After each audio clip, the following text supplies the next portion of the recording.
एक क्रांति हम सबके संयुक्त प्रयास से कितना बड़ा संदेश देश के कोने कोने तक जा सकता है।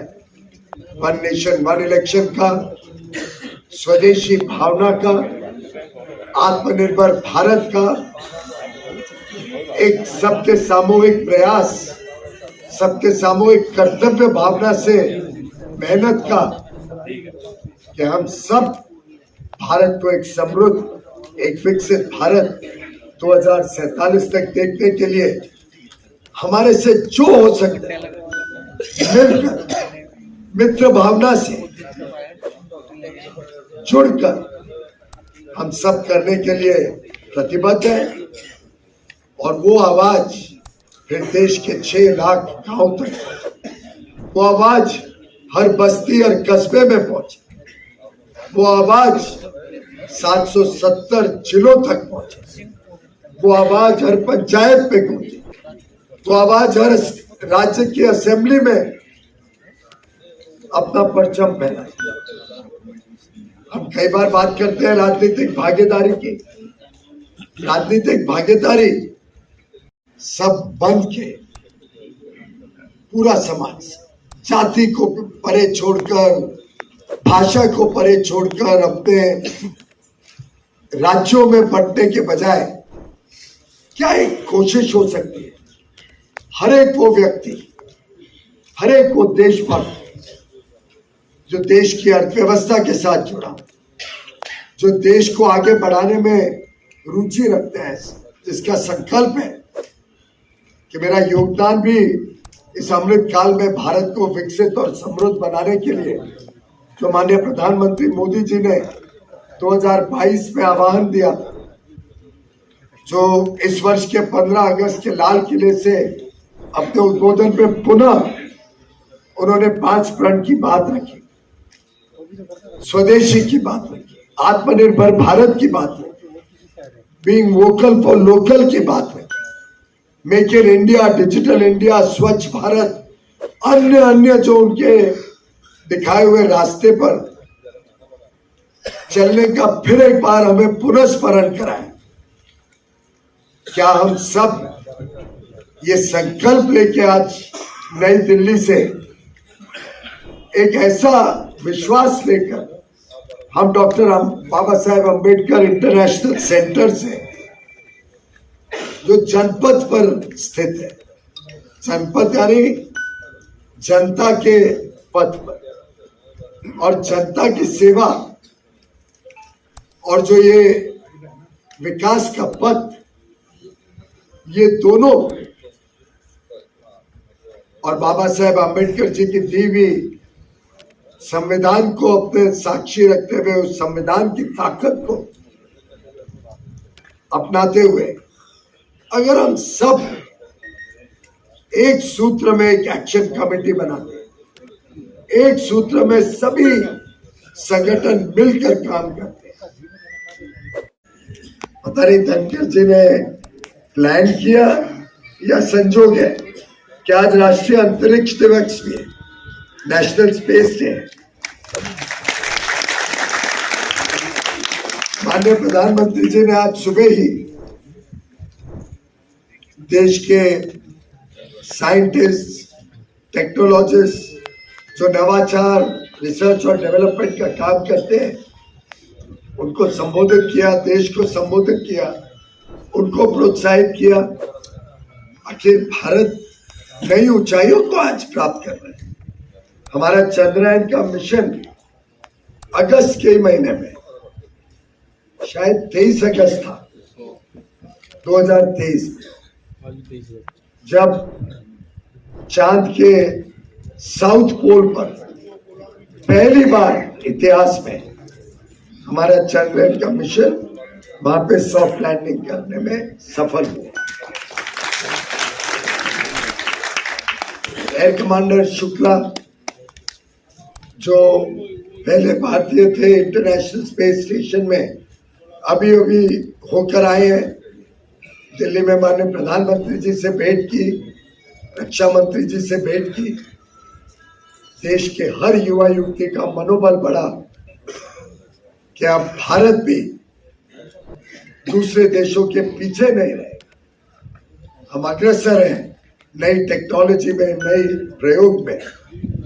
ये 140 करोड़ भारतवासियों की ताकत के एक प्रतीक के रूप में हम सब ने इसे देखना चाहिए। हमारे जो उद्योजक हैं, जो व्यापारी भाई हैं, ये सिर्फ, और आज जो हम सब एकत्रित हुए हैं, आप सब सिर्फ व्यापारी नेता नहीं है, आप इस देश की अर्थव्यवस्था की रीढ़ की हड्डी है। बहुत बढ़िया। जय। आपके बगैर ये देश की अर्थव्यवस्था विश्व की सबसे तेज गति से आगे बढ़ने वाली अर्थव्यवस्था नहीं बन सकती। ये आप सबका सामर्थ्य है कि आज पूरा विश्व भारत की तरफ देखे। ये आपका सामर्थ्य है, ये आपकी मेहनत है, ये आपकी पूंजी है कि आज अलग अलग देश, दुनिया के बड़े बड़े विकसित देश भारत के साथ समझौता कर, फ्री ट्रेड एग्रीमेंट करके भारत के साथ संबंध, भारत के साथ व्यापार बढ़ाना चाहते। और हमारे तो वाणिज्य मंत्रालय में ऐसी हालत है कि शनिवार रविवार कब गुजर जाता है वो भी नहीं पता चलता है। दिन क्या और रात क्या। सुबह के समय ऑस्ट्रेलिया, जापान में दफ्तर खुले होते हैं, दोपहर का समय होता है तो यूरोप खुल जाता है, शाम का समय होता है तो अमेरिका से बातचीत शुरू हो जाती है, चिली, पेरू से बातचीत शुरू हो जाती है, दक्षिण अमेरिका, साउथ अमेरिका के अन्य देशों से बातचीत शुरू हो जाती है। रात कब आई, रात कब गई, कई दिनों तक पता ही नहीं चलता है। लेकिन ये प्रधानमंत्री नरेंद्र मोदी जी ने जो विश्व में भारत की साख बनाई, तो उसका परिणाम।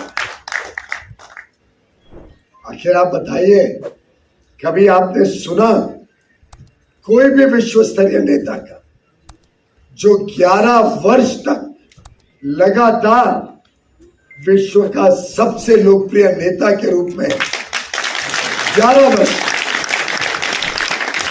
हर सर्वे में, और अंतर्राष्ट्रीय सर्वे विदेशी कई कंपनियां करती है, प्यू रिसर्च आता है, मॉर्निंग कंसल्ट के नाम से सर्वे निकलता है, अन्य सर्वे दिखाते हैं कि 11 वर्ष तक एकमात्र नेता विश्व का लगातार सर्वोच्च पद पर सबसे लोकप्रिय नेता के रूप में उभरता है।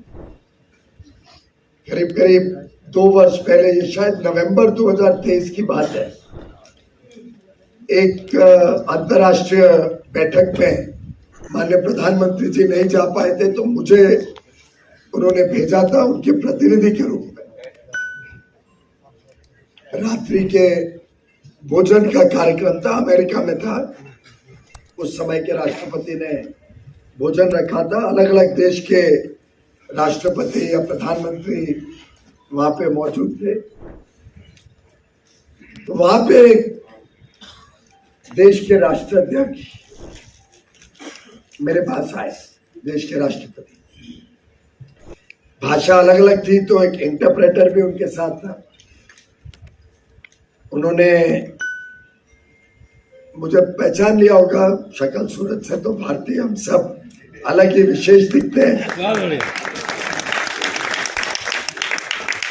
तो मुझे ढूंढ निकाल के मेरे पास आए और इंटरप्रेटर के थ्रू बोलते हैं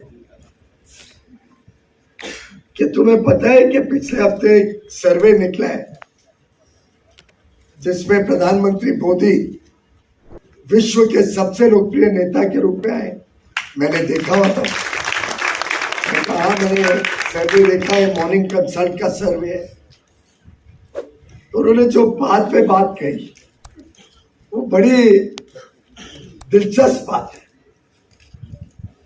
उन्होंने कहा हम सब आपस में बात करते हैं, अलग अलग नेता, हम समझ नहीं पाते हैं कि कैसे महीने दर महीने लगातार इतने वर्षों से प्रधानमंत्री मोदी जी सबसे विश्व में सबसे ज्यादा लोकप्रिय नेता है। मैं थोड़ा बताने लगा क्या क्या कार्यक्रम हो रहे हैं, देश कैसे आगे प्रगति कर रहा है, किस हालत में 2014 में भारत की अर्थव्यवस्था कैसी थी, देश का मनोबल कैसा था।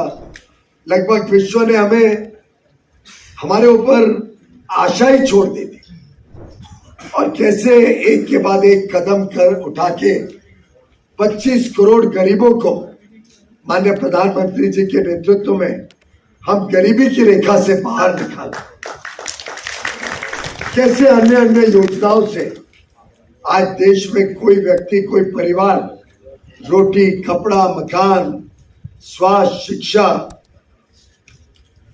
काम, बिजली, सड़क, पानी, इन सबसे वंचित नहीं है, इन सबका लाभ उठा पाए। अलग अलग योजनाएं गांव गांव तक पहुंचे, दूर दराज के इलाके में भी बिजली पहुंचे, इसकी चिंता प्रधानमंत्री जी का। जो स्कूल हमारे सीमा पर चलते हैं उसमें कैसी अच्छी शिक्षा मिले या डिजिटल नेटवर्क पहुंचे और इंटरनेट का भी स्वाद उन बच्चों तक पहुंचे, उसकी चिंता प्रधानमंत्री। कैसे 80 करोड़ लोगों को मुफ्त में अनाज आज भी मिले, आश्चर्यचकित थे वो राष्ट्रपति और कहते हैं अभी मुझे समझ में आया कैसे जमीनी स्तर पर एक नेता एक एक व्यक्ति के दिल में बस सकते हैं, एक एक व्यक्ति की चिंता कर सकते हैं। और मुझे लगता है ये वन नेशन वन इलेक्शन को भी अगर हम सही रूपरेखा में देखें, कई तो विषय हमारे समक्ष आए हैं, पर अगर हम आंकड़े भी निकालें तो लोगों में भी एक वोटर फैटिग हो जाता है। बार बार चुनाव में जाके वोट देने में वोटर भी थक जाते हैं। तो आप देखेंगे कि आंध्र प्रदेश, सिक्किम, अरुणाचल प्रदेश या उड़ीसा में जहां दोनों चुनाव साथ में होते हैं तो वोटिंग परसेंटेज भी बढ़ जाती है, ज्यादा लोग वोट डालने आते हैं। एक चुस्ती होती है, उत्साह होता है, आलस नहीं आता है, अरे अभी तो वोट डाला था वापस कौन गया। जबकि लोकसभा चुनाव जिन प्रदेशों में अलग होता है, असेंबली अलग होती है, तो वोट परसेंटेज काफी गिर जाते हैं। तो अगर एक अच्छे लोकतंत्र में सबकी सहभागिता चाहिए तो वन नेशन वन इलेक्शन एक मार्ग बनता है। सब लोगों को उत्साह हो कि हम जाए वोट देने जाए। अर्थव्यवस्था को तो लाभ होगा ही, लाखों करोड़ रुपए का लाभ अभी अभी प्रस्ताव में भी बताया गया। एंटनी जी ने बताया, प्रवीण जी ने बताया, अन्य नेताओं ने बताया। उससे कैसे हमारे व्यापार और उद्योग को लाभ होगा। आप कोई भी 3 महीने निकाल लो जब चुनाव चलते हैं, थोड़े बहुत झंडे वगैरह पटके बिक जाए, उसके अलावा सरकारी अफसर भी कोई निर्णय नहीं ले सकते। आचार संहिता रहती है, ठेके नहीं दिए जाते, लोग रुकते हैं देखने कैसी सरकार आएगी।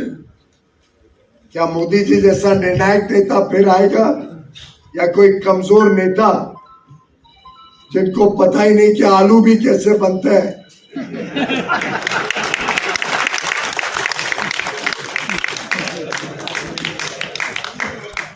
जिनका भाषण कहां से शुरू होता है और कहां बिखर जाता है। और राष्ट्रीय अंतरिक्ष दिवस पर मैं ये भी कह सकता हूं जिसका रॉकेट कई बार लॉन्च हुआ लेकिन फ्यूज में करंट ही नहीं,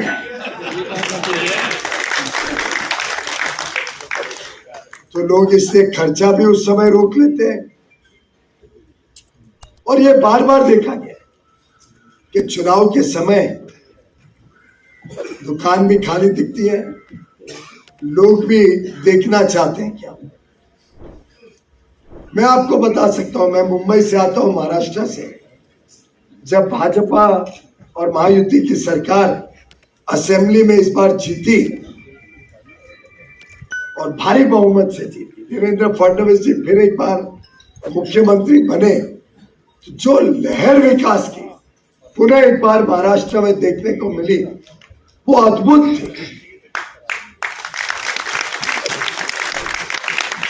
और यही चीज अगर लोकसभा और असेंबली साथ में हो गई होते तो हमारे लगभग 6-8 महीने बिगड़ते नहीं, महाराष्ट्र और मुंबई के विकास।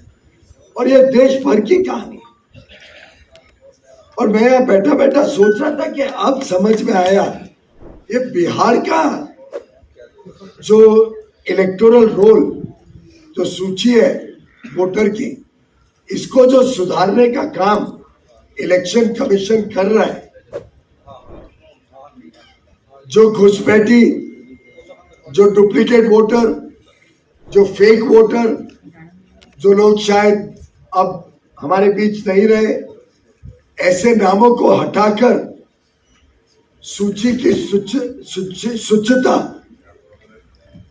इलेक्टोरल रोल को सही मायने में शुद्ध बनाने का जो काम इलेक्शन कमीशन कर रहा है, उसका इतना विरोध कि पूरा पार्लियामेंट सेशन नहीं चलने देना और आसन तक को बख्शना नहीं, आसन तक पे अटैक करना, ये इतनी तीव्रता, इतना विरोध कांग्रेस और उनके अन्य विपक्षी दल क्यों कर रहे हैं?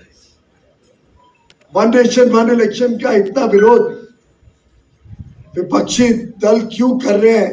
मैं बैठे बैठे दोनों को, इसको अंग्रेजी में कहते हैं कनेक्टिंग द डॉट्स, दोनों को जब जोड़ के देख रहा था तो ध्यान में आया कि क्योंकि उनके मन में जो कोई बिहार से अगर निकल के मुंबई, सूरत, कर्नाटक में काम कर रहा है और शायद उन्होंने बिहार से अपना नाम काटा नहीं हो और दूसरा वोट बना लिया हो मुंबई में, महाराष्ट्र, गुजरात, कर्नाटक या पंजाब में या दिल्ली में, उन सबको लाके एक दूसरा वोट डलवाने का उनका प्रयास हो। ये जो घुसपैठी आए हुए हैं, उनको पता है कि नरेंद्र मोदी और अमित शाह तो हमें भारत में रहने नहीं देंगे, घुसपैठियों को उखेड़ उखेड़ के बाहर फेंकेंगे। आपको घुसपैठी तो नहीं चाहिए ना देश में, नहीं चाहिए।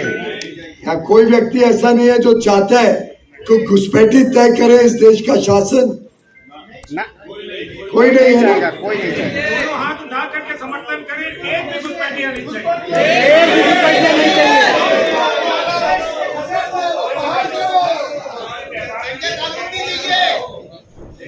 और हमारे कितने व्यापारियों का नुकसान कर चुके हैं घुसपैठी। सामान खरीद लेते हैं, पैसा नहीं देते, भाग जाते हैं। ऐसे जितने घुसपैठी जो भारत के नागरिक नहीं है, उन सबको जो खत्म करना, वोटर लिस्ट से निकालने का काम अगर इलेक्शन कमीशन करता है, जो फेक वोटर्स निकालने का काम इलेक्शन कमीशन करता है, जो लोग आज इस दुनिया में नहीं रहे उनके वोट को खत्म करता है, जिससे कोई गलत आदमी उस वोट का इस्तेमाल ना करे, दुरुपयोग ना करे, जो डुप्लीकेट वोटर्स 2-2 बार इलेक्शन डाल के एक प्रकार से देश के लोकतंत्र का खिलवाड़ करते हैं, इस सब के लिए मैं साधुवाद करता हूं इलेक्शन कमीशन का।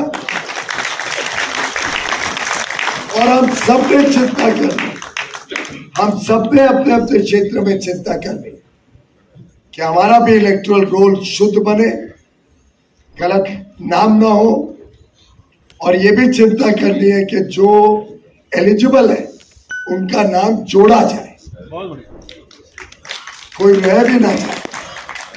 और इलेक्शन कमीशन ने दावा किया है कि एक भी व्यक्ति जो एलिजिबल है, जिनको वोट डालने का अधिकार है, उस उसको वो छोड़ेंगे नहीं, सभी को सूची में डाला जाए। और अब तो उन्होंने टेक्नोलॉजी का इस्तेमाल करके, जैसे आजकल तो बर्थ सर्टिफिकेट इशू होता ही है, जैसे ही व्यक्ति 18 साल का हो उसका नाम क्यों ना ऑटोमेटिकली बहुत बढ़िया इलेक्शन में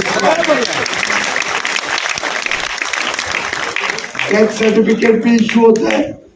आखिर हम जब अंतिम क्रिया करते हैं डेथ सर्टिफिकेट लेते हैं, वो डेथ सर्टिफिकेट भी टेक्नोलॉजी द्वारा उस व्यक्ति का नाम ऑटोमेटिकली हटा सकते हैं। बहुत बढ़िया।